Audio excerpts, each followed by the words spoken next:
Hey guys, Christopher Bob Roberts here from selfdefensestreetfighting.blogspot.com and christopherbobroberts.com. Today, in this video, I want to talk to you guys again about the concept of the mental edge that you need to survive a street fight. Now, first of all, I got an email from a guy, one of my newsletter subscribers, who applied to the newsletter, got my first videos, and he said, where is the content / the subject, not the philosophy? Because in these first 5 videos, what I talk about is the importance of aggression, the importance of choosing which types of techniques to learn and things like that, situational awareness, and talk a lot about the mental edge instead of showing techniques like left step, right step, strike, and so. And this is something that you kind of need to get away from if you're going into realistic self-defense, so street fighting based self-defense. There are a lot of people that learn arts and they're in sports and they think the more the better, okay? For instance, a lot of these Jeet Kune Do guys that don't really understand the point. They're like, well, I use a boxing punch and then another strike from another martial art and then a kick from this art and then whatever. They learn more and more and more. Think of your physical techniques as being like a weapon, okay? A physical weapon, like a gun.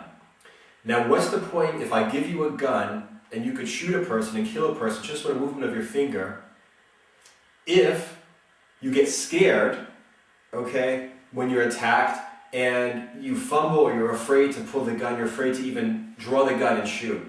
Let's say you don't see this coming because your situational awareness isn't good. Somebody goes ahead and sucker punches you before you know you're in a fight. You're laying on the ground, the gun's still in the holster, okay? Let's say that you draw the gun and you're afraid to pull the trigger. You're not aggressive enough. You don't have the killer instinct. And believe it or not, this has actually happened. If you talk to people, for instance, cops that are killed statistically, it's always at a very short distance because the person attacks surprisingly. And if your situational awareness isn't down, you're not ready for this attack. And that's why a lot of cops get killed from a very short distance. The same thing, like I said, there are people that actually have guns and they're afraid to squeeze the trigger. Like, I have a gun, I pull the gun, hold it in your direction, you just keep walking towards me, stop, stop, stop, and you run towards me and you kill him with a knife, or for some reason, because I don't have the balls, for lack of a better word, to pull the trigger. And that's what we're really trying to get away with here, with my concept of street fighting based self-defense, and especially with this mental edge that you need. The bottom line is, if I can teach you to be aggressive enough, if I can teach you to not freeze in fear, okay, somebody attacks you and you do your best without being afraid or without worrying about hurting the other person, just do your best to smash them. You can pick up a tire iron and just swing until you knock the person to the ground. Okay, it's not that hard. And that's the reason why a lot of criminals are very successful. Some of them learn a couple of techniques, like this is a good place to stab a person, this is a good place to hit a person. But in general, they're just really aggressive and they're not worried about getting hurt themselves. They just throw blows until the other person's laying on the ground. And this is what I'm trying to go ahead and teach you guys. Yes, I teach physical techniques. Yes, there are better and there are worse physical techniques for certain situations. But the bottom line is fear management, aggression or killer instinct, dealing with pain if necessary, and the situational awareness to know what's going on around you without burning out, but at the same time to see an attack coming, to see if you're walking into an ambush, you can react and maybe won't even have to fight in the first place. So that's why I stress the mental game. It keeps you out of a fight, and if you're in a fight, if your mind's not strong enough to carry your body into battle, then you're lost anyway. And like I said, this is something that I've trained, even in scenario training that I train with people like cops, even some soldiers, private security guys, obviously. I'll go ahead and someone will draw a training weapon and they know it's not a real gun. And they'll be like, okay, fine, shoot me, shoot me, shoot me. I have a knife in my hand, shoot me, shoot me, shoot me. And just start walking towards them and they're thinking, am I right to draw the gun? Am I right to squeeze the trigger? And they will, quote, not shoot me with their practice weapon. Everybody knows it's a scenario, and even in this situation, they're second-guessing themselves. They're worried about the ethical and legal ramifications of shooting, and I'll just walk up and at some point I'll just take the gun from them. So like I said, this aggression and dealing with fear along with situational awareness and dealing with pain. Those are two of the most important things. That's why I put this first. And I got another question from a guy that understands this fact, and he said, does your street fighting mastery program cover mental training in the beginning or the end of the 12 months? The reason I ask is I feel as though I would need to be mentally ready to headbutt someone in the face or bite someone's face off before actually learning the technique itself. I trust and respect your advice though.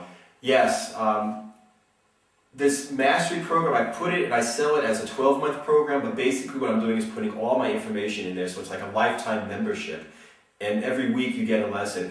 The first 4 lessons, the first month, is my basically my street fighting self-defense course. So you get one week you learn about the headbutt, then biting, eye gouging and grabbing, and tearing skin and flesh. And the second month, so lessons 5 through 8, deal with situational awareness, pain tolerance, dealing with fear, and mental training of physical techniques. So that's the second month. I just give you some techniques that you can use without a lot of practice. Should be able to bite, headbutt, and eye gouge your way through a fight. And then the second month, I go really deep into detail in this, into the mental training that you need.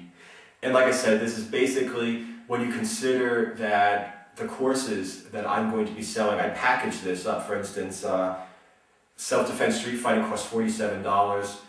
These 4 MP3s, I'm working on putting them together into a mental training product for you guys. I've got another one on strikes, so knockdown and knockout strikes. And like I said, for this $237 that you're paying for the for the street fighting mastery course, you're getting all of my products that I have and that I'm ever going to have. I'll just keep putting them out to you guys. So that's really a lifetime membership. It's something that that I really recommend. But like I said, the mental edge, definitely very important. Put it at the second month of the street fighting mastery program.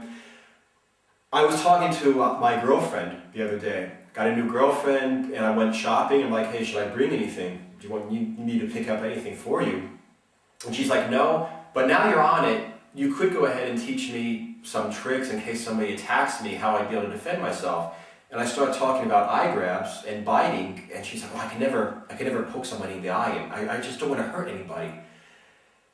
Like I said, regardless of what I teach her, I could teach her the best techniques in the world. I could give her a knife, I could give her a gun, I could, whatever she has. If she's not aggressive enough to hurt another person, mental training, aggression, killer instinct, if she's not aggressive enough to use the weapon that I give her, whether it's an eye gouge, a gun, or a knife, or a club, or an attack dog, she's not going to be able to use it. And that's the reason why this mental training is so important. That's the reason why mental training first, techniques, physical techniques second. Because like I said, you need to use your mind to go ahead and employ your weapon. And if your mind's too weak, not aggressive enough, or too afraid to use the weapon, no weapon's going to help you whatsoever.